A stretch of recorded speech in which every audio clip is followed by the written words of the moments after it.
اعوذ باللہ من الشیطان الرجیم بسم اللہ الرحمن الرحیم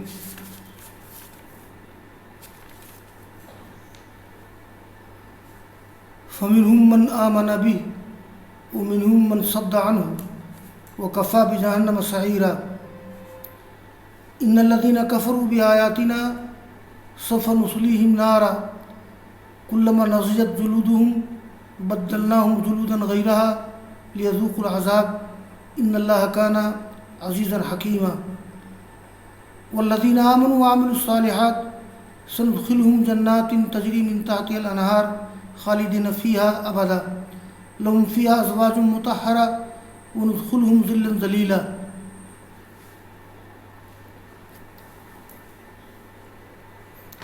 عزیز طلبہ، تفسیر سورہ نساء کا 8واں رکوع چل رہا ہے۔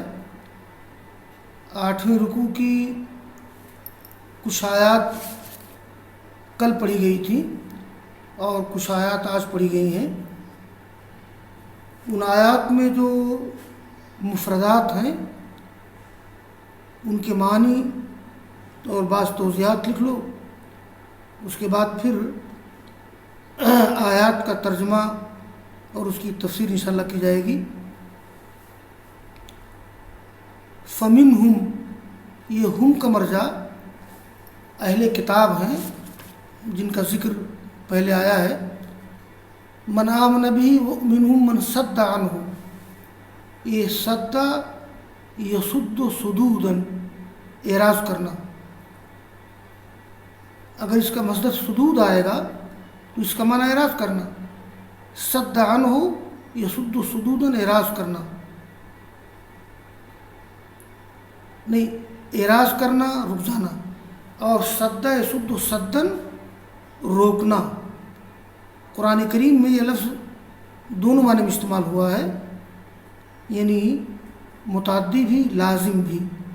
تو جب یہ اس کا مصدر صدود ہوگا تو یہ لازم ہوگا، صد عنہ صدوداً اعرض عنہ، اور صد یصد صداً صدہ منعہ، یہ متعدی ہے، اس کا مصدر صدن آئے گا۔ وکفی بجہنم سعیرا، یہ سعیرہ تمیز ہے کفا بجہنمہ میں نسبت جملہ سے۔ ان الذی، سعیر کے معنی ہوتے ہیں جلانے والا، بھسم کر دینے والا۔ ان الذین کفروا بآیاتنا سوف نصلیہم نارا، نصلی اصلا یصلی اصلاً، آگ میں داخل کرنا۔ کلما نضجت جلودہم، نضجت نضجا ینضج نضجن، یہ درست ہو جانا، ٹھیک ہو جانا۔ جیسے کوئی شخص جل جائے اور جلنے کے بعد اس کا چمڑا ٹھیک ہو جائے تو بولیں گے نضج جلدہ، تو بدلناہم جلودا غیرہا۔ یا نضج کے معنی ہوتے ہیں پک جانا، یعنی جیسے نضجت طعام، کھانا پک گیا، تو یعنی تو یہاں معنی ہے نضج الجلود، یعنی چمڑوں کا جل کر کے بھسم ہو جانا۔ بدلناہم جلودا غیرہا لیذوقوا العذاب ان اللہ کان عزیزا حکیما والذین آمنوا وعملوا الصالحات سندخلهم جنات تجری من تحتها الانہار خالدین فیہا ابدا۔ طلبہ کو میں ایک توجہ دلانا چاہتا ہوں، قرآن کریم میں جہاں جنت کا تذکرہ ہے وہاں خالدینہ کے ساتھ ابدا کا ذکر ہے، اور جہاں جہنم کا ذکر ہے تو بیشتر مقامات پر بس خالدین فیہا ہے، لیکن قرآن کریم میں 2 یا 3 مقامات پر جہنم کے تذکرے میں بھی خالدین فیہا ابدا ہے۔ تو یہ اس بات کی دلیل ہے کہ جنت بھی ہمیشہ ہمیشہ رہے گی اور جہنم بھی ہمیشہ ہمیشہ رہے گی۔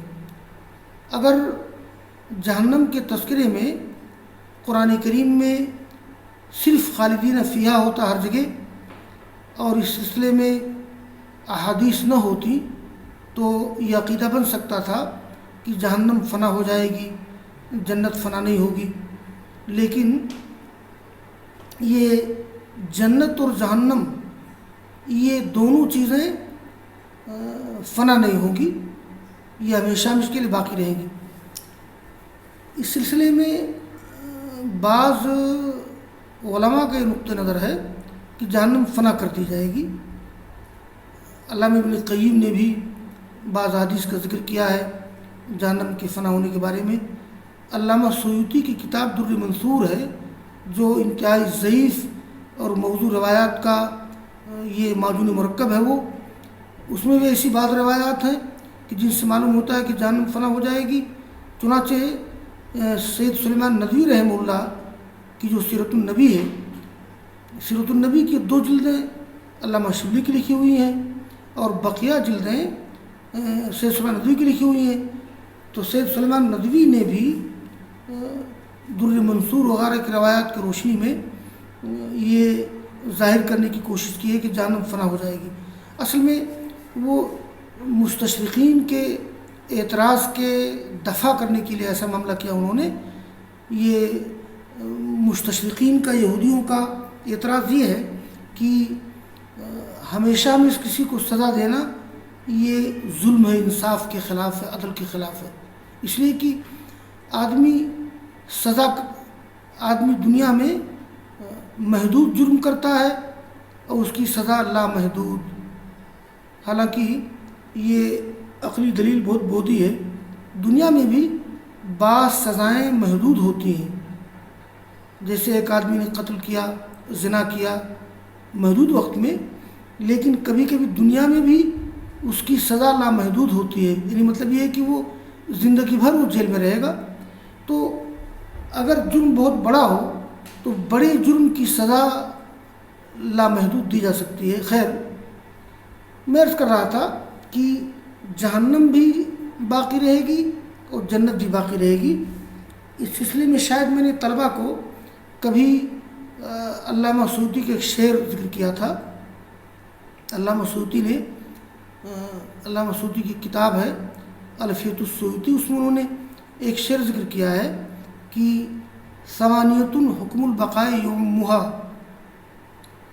میں نے شعر پڑھا ہے نواب صدیق حسن خان کی کتاب دین الخالص میں، ثمانیۃ الحکم البقاء یومھا من الخلق والباقون فی حیز العدل، یعنی 8 چیزیں مخلوقات میں ایسی ہیں کہ جن کے لیے بقا کا حکم عام ہے اور دوسری چیزیں فنا ہو جائیں گی، تو 8 چیزیں فنا نہیں ہوگی۔ ہی العرش والکرسی ونار وجنت وارواح کذا اللوح والقلم، یہ 8 چیزیں ہیں۔ کیا 8 چیزیں ہیں؟ عرش الہی، اللہ کی کرسی، جہنم، جنت، اور ایسے ہی روحیں۔ تو وارواہم کذا اللوح والقلم، تو یہ ہی العرش والکرسی ونار وجنت وارواہم واجب وارواہم کذا اللوح والقلم، یہ 8 چیزیں ہو جاتی ہیں۔ عرش، کرسی، جنت، جہنم اور سرین کے پیچھے کی ہڈی، اس کو عجب کہتے ہیں، وہ ہڈی گلتی نہیں ہے، سڑتی نہیں ہے، اور اسی ہڈی کی بنیاد پر پھر انسان پیدا کیا جائے گا، جانور پیدا کیے جائیں گے۔ عجبن، روحیں، اور لوح و قلم۔ تو عرش، کرسی، جنت، جہنم، عجب یعنی وہ پیچھے کی ہڈی کا ایک ٹکڑا، روحیں، اور لوح و قلم یعنی وہ لوح محفوظ اور وہ قلم اللہ تعالیٰ کا۔ تو بہرحال یہ 8 چیزیں فنا نہیں ہوں گی مخلوقات میں، تو یہ ضروری چیز ہے۔ لہم فیہا ازواج مطہرہ وندخلہم ظلا ظلیلا، یہ ذل ذلیل کے معنی ہوتے ہیں. دیکھیے ذل کے معنی سایہ اور اس کی صفت ذلیل، تو ترجمہ ہو جائے گا زبردست سایہ، گھنا سایہ، گہرا سایہ، گھنی چھاؤں، یہ سب ترجمہ اس کا ہو سکتا ہے. تو ہم یہ جنت کے سائے کے لیے کہا گیا ہے ذل ذلیل. اس سلسلے میں ایک روایت ہے، میں ذکر کرنا ضروری سمجھتا ہوں. حدیث میں ہے کہ جنت میں ایک درخت ہے جس کا سایہ ایسا ہے کہ ایک سوار 100 سال میں بھی اس کی مسافت طے نہیں کر سکتا. جنت میں ایک ایسا درخت ہے کہ کوئی سوار 100 سال میں بھی اس کی مسافت طے نہیں کر سکتا. اس کا نام ہے شجرۃ الخلد، یعنی ہمیشگی کا درخت. یہ حدیث ہے مسند احمد جلد 2 صفحہ 455، جامع صحیح بخاری حدیث نمبر 325، یہ اس کا حوالہ ہے. تو وَنُدْخِلُهُمْ ظِلًّا ظَلِيلًا، اب میں ترجمہ کر دیتا ہوں. فَمِنْهُمْ آمَنَ بِهِ وَمِنْهُمْ مَنْ صَدَّ عَنْهُ. اہل کتاب میں بعض لوگ ایمان لائے آخری پیغمبر پر، آخری پیغمبر کی کتاب پر، یعنی جو اہل کتاب ہیں، یہودی ہیں، عیسائی ہیں، وہ آخری پیغمبر اگرچہ اس کی بعثت خاندان بنو اسماعیل میں ہوئی ہے، آپ خاندان بنو اسماعیل کے اکلوتے پیغمبر تھے، تو بہت سے لوگ تو عصبیت میں آ گئے، لیکن ان میں سے بعض لوگ ایمان لائے آپ پر. ان میں سے بعض لوگوں نے اعراض کیا، بلکہ اکثر لوگوں نے اعراض کیا. عبداللہ ابن السلام وغیرہ جو یہودی تھے وہ ایمان لے آئے تھے. وَكَفَى بِجَهَنَّمَ سَعِيرًا، اور جلانے کے لیے جہنم کافی ہے، جہنم بہت زیادہ جلانے والی ہے. بے شک وہ لوگ جنہوں نے کفر کیا ہے، جنہوں نے ہماری آیات کا انکار کیا ہے، ان کی سزا کیا ہوگی؟ کفار و مشرکین کی طرح ان اہل کتاب کو بھی اللہ تعالیٰ جہنم میں داخل کرے گا. بے شک وہ لوگ جن لوگوں نے کفر کیا، ہماری آیات کا انکار کیا، ان قریب ہم ان کو آگ میں داخل کریں گے. کلما نضجت جلودہم، جب ان کے چمڑے جل کر خاکستر ہو جائیں گے تو ہم ان کے لیے بدل دیں گے چمڑے ان چمڑوں کے علاوہ. مطلب یہ ہے کہ جب ان کا جسم، ان کے چمڑے جل جائیں گے تو ہم چمڑے کو بدل دیں گے، پھر چمڑا ٹھیک کر دیں گے، لیذوقوا العذاب، تاکہ عذاب چکھیں. تو جہنم میں جو لوگ جل کر کے خاکستر ہو جائیں گے، پھر ان کا جسم ٹھیک ہو جائے گا، پھر جلیں گے، پھر جسم ٹھیک ہو جائے گا، اس سے عذاب کا مزہ چکھتے رہیں گے.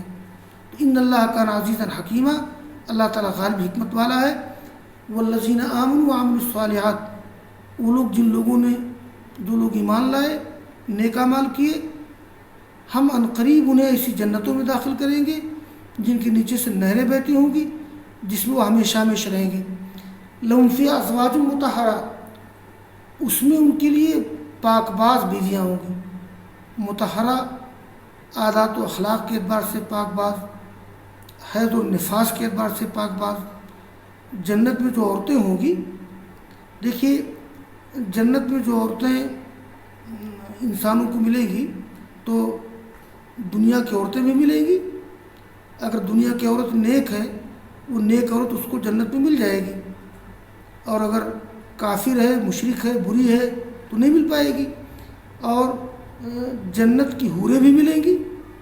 تو چاہے جنت کی حوریں ہوں یا جنت والوں کی بیویاں ہوں، مطہرۃ من الحیض والنفاس، حیض و نفاس سے پاک ہوں گی. وہ وہاں پر ایسا نہیں ہوگا کہ مہینے میں 6 دن عورتوں کو حیض آ جائے جیسے دنیا میں آ جاتا ہے، یا استحاضہ آ جائے.